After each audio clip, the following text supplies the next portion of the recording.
Um, I don't even know whether I should say this in English or my local dialect, which is Yoruba, because it is in movies that you see Emeka Ike bite Genevieve.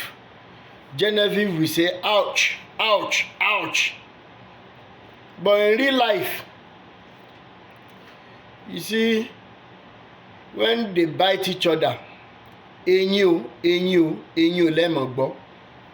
We've been talking about the economy of Nigeria, and it's as if that we Nigerians, probably the way they gave birth to us into the kind of system we were born into, we so much love living leprotic situations, then we'll be dancing around ringworms. A máa ń fẹ̀ tẹ́lẹ̀, a máa ń palàpalàpà. A right thinking person will know that if there's going to be any positive change at all in this Nigeria, the government must stand up and do something about the insecurities that we are having. But I don't know whether all of you will agree with me that the hands of the government or the government officials are also in this business of kidnapping, killing, ritual killings and all these issues. Why am I jumping to that conclusion? If their hands are not in it, if they are not involved in human organ business or human trafficking, you think that a right government, a right regime wouldn't have stood up against this kind of insecurity that we are having in Nigeria, such that when this problem alone, first and foremost, is tackled, so many people will be willing to come and invest in that same nation and people will have jobs. But no, our government officials are busy embezzling money. The money they don't even know how much they have all over the world now. Number two, you will think that we will have a government that will say, you know what, I am not going to concern myself with multi-point agenda. If this Tinubu regime truly is for the masses, tí ìṣe pé bóyá olórí burúkú ayé àtọ̀run ni wọ́n, tá a dẹ̀ ti ṣépè fún wọn wípé wọ́n máa fojú sunkún ọmọ àtẹ̀bí àtará, tá a ti sọ wípé gbogbo nǹkan tó ń dùn wọ́n nú toró lè má jẹ̀yàwó, lè má jọmọ, wọ́n ń fọmọ dájọ́. Ṣùgbọ́n nǹkan tí a ò mọ̀ tó dẹ̀ jẹ́ pé àwọn mọ̀ tó epo ń dùn wọ́n nú, tó jẹ́ kí wọ́n máa wò pé I want to live to see tomorrow, pé kí Elédùmarè bẹ̀rẹ̀ sí ní jẹ́ kí gbogbo kinní yẹn máa parẹ́. Ẹ máa bá ń ṣàmì àbẹ ní politicians lẹ́bí ni. Tẹ́ bá ti ní wọn lẹ́bí, gbogbo wọn náà ló máa fara gbá. Tẹ́mi náà bá ní politician ní ẹbí mi tó dẹ̀ ń kówó olùjẹ tó ń da ìlú sí wàhálà yìí, kí bànújẹ́ máa wọ ayé ẹni yẹn. Bẹ́ẹ̀ ni kò yọ ẹnì kankan sílẹ̀. Now, apart from insecurity issues, kí gọ́ọ̀mẹ̀ntì yìí sọ pé ẹ wo nǹkan kan péré ni mo fẹ́ ṣe ní 4 years mi, ọ̀rọ̀ power supply. Ẹ wo ooru tó ń mú nílùú currently, kò sí báyìí yẹn ṣe fẹ́ tan fan débi pé wọ́n máa tan AC, tó tún ní generator, petrol ò tún ṣe é rà. It is in Nigeria that you will see, we have seen it several times. Ó ti wá di bárakú. We have made it to become a norm because we are not standing up for our constitutional rights. That the medical doctors, surgeons will be carrying out surgical operations or procedure on a patient. Wọ́n á dẹ̀ múná lọ ń bẹ̀. The PHCN after they have sold it from NEPA, they sold it to themselves. Now, as this thing will be going on, you will see that at the end of the day, the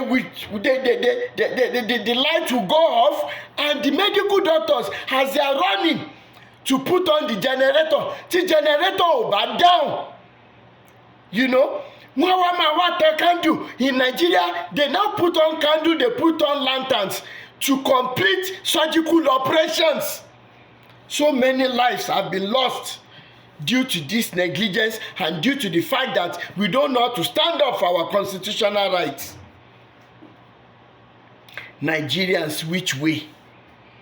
Some of us cried from 2020. We should never allow election to take place if they are not going to touch on the constitution. Because some of you ṣì ń dance around oúnjẹ wọn débi wípé irú Sanwó-Olú wá ní each local government máa bọ́ 1,500 people. How did we get to this position or to this level in Nigeria? How? And PHCN tí ìbá yìí pé bóyá olórí burúkú lẹ́yìn náà, gbogbo ìjọba kíjọba, anybody, individuals ní corporations ní tó ní ọwọ́ sí bí wọ́n ṣe ń ṣe ọ̀rọ̀ distribution iná power supply ní Nàìjíríà, ẹ ò ní ṣe oríire. People are even you won't give them light for so long. At the end of the day, you will still bring bills. Olórí burúkú yẹn tún wá gbé ládà wá, ẹ máa lẹ́ẹ̀fẹ́ jáná iná tẹ̀ fún àwọn èèyàn rárá náà tẹ́lẹ̀. Ṣẹ́ni tálàárọ̀ bá ti jẹ́ kó rọ yín, ọlọ́sàn ò lè jó san yín, ẹ̀ẹ́dẹ̀ ní kú síbi táṣọ yín wà. Gbogbo ìnira, gbogbo ìjìyà, gbogbo ìpayín keke tẹ́ ń fi àwọn ọmọ Nàìjíríà sí, gbogbo ẹ̀yin tẹ́ ẹ wà nídìí ìgbìmọ̀ power holding corporations of Nigeria, gbogbo tó ń dùn nínú ọmọ parẹ́ ni. Because you know the right thing to do. Nigeria ò ní ná for so many industrial processes. Àwọn tó ní company ti fold up tán, àwọn èèyàn ò ríṣẹ́ ṣe mọ́. At the end of the day, àbábọ̀ ẹ tún máa gbé bíìlì wá fún àwọn èèyàn pé kán san. Kádà láwọn ọmọ Nàìjíríà gbọ́n ni, ẹ máa nà wọ́n láti ọ́fíìsì dé ọ́fíìsì, ẹ lọ́ máa nà wọ́n. Finally, Jonathan's regime, lẹ́yìn ìgbà tó lọ tán, the Chibok girls, torí báyìí ṣe ń ronú kọ́ lèmi ṣe ń ronú. Ó ní nǹkan táwọn Tinubu ṣe tí wọ́n fi tọ́bù regime Jonathan, because without the Chibok girls kidnap, probably Jonathan would have won that election, right? And Chibok girls arraignment, Jonathan told us that it was the opposition party that arranged the kidnap. Tó dẹ̀ tún lọ́wọ́ Amẹ́ríkà náà nú bí Jonathan ṣe sọ ẹ tó bá ti rí fídíò yẹn rí. Now, if our politicians will be doing this, playing the game amidst themselves, a dẹ̀ ń rí àwọn pásítọ̀ tá a máa ń gbàdúrà lábẹ́ wọn ní ẹ̀yìn àwọn politicians yìí, ṣé ẹ mọ̀ pé ó lọ́wọ́ kan ejò nú? Àáfàá yìí aláró kì í wọṣọ funfun, àáfàá ọ̀dẹ̀ tó ń wọṣọ kò gbúdọ̀ mọ bá aláró ṣe. Ìjọ tẹ́ bá ti rí association aláró àtàfà tí gulegule wọn ń pọ̀, ó yẹ kẹ́ ẹ ti mọ̀ pé nǹkan wà láàrin wọn.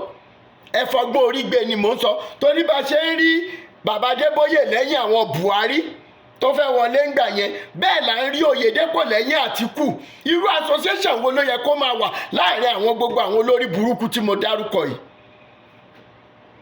And that is why I first said in the beginning, pé insecurity tó wà ní Nigeria, it is not by mistake, it is by design. Ó dẹ̀ lọ́wọ́ àwọn pastors náà nú. Ẹ quote me anywhere. Káwá gbé fọ́tò wọn jáde lẹ́yìn àwọn politicians tó ń pa wá to win election. Mi ní sọ jù báyìí lọ jàre. Ó dàbọ̀.